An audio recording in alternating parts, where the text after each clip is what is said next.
Warning: this article contains spoilers for the premiere of Australian Survivor, Heroes v Villains. Australian Survivor is back and it's kicked things off on a pretty strong foot.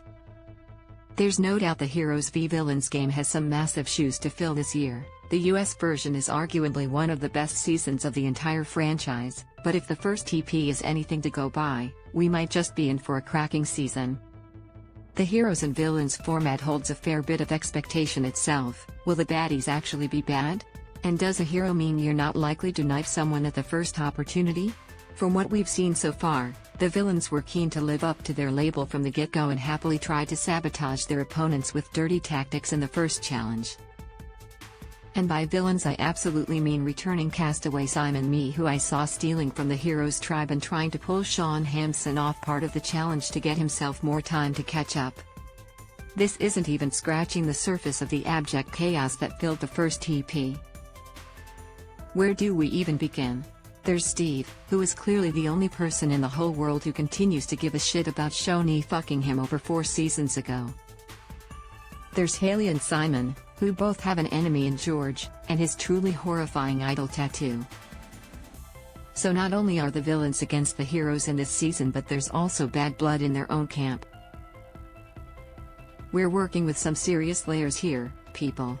Then we have Anjali, who some might remember from Season 5 of Real Housewives of Melbourne and all of her journalism work, which she was very fast to list out for all of her tribe mates, whether they wanted to hear it or not. And then there's Rogue, who may be the most villainous hero on the whole show. She made quick work of telling everyone how great and more traveled and clearly much better than everyone else she was, even going so far as telling Nina, daughter of Survivor royalty Sandra, that she was more African American than her, and Nina simply has to understand that. When I tell you the air left my lungs because all the oxygen was sucked out of the air after she said that, my God. My lord. Is this woman really a hero, or is she a mole planted in the Heroes tribe to try and stir shit?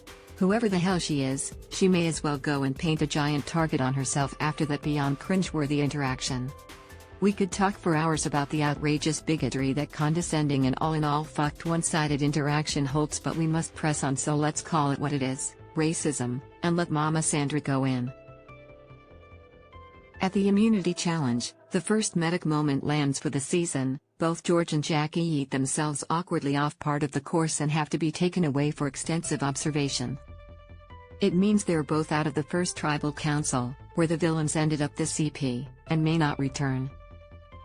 Tribal goes through the normal voting processes, but just before Jonathan Mlapaya goes to read the names, he confirms that Jackie is out of the game with a fractured collarbone. The first medevac of the season, and we're on days 1 and 2. You truly hate to see it. Given the option to either accept the medevac as an elimination or continue with the tribal and vote someone out, the villains have the opportunity to really show their evil sides, and they take it. By this point, I am absolutely hooting at my TV because it's clear that Australian Survivor has gone up a couple of gears with its return to the beaches of Samoa. We're 1 episode in and the level of chaos is already going off like a frog in a sock. It's a good sign of what's to come, so let's hope it doesn't let us down. Australian Survivor airs on Channel 10 at 7:30 p.m. Monday to Wednesday, and you can catch up on EPs on 10 Play. Image, Channel 10, Australian Survivor, Disney, Monsters University.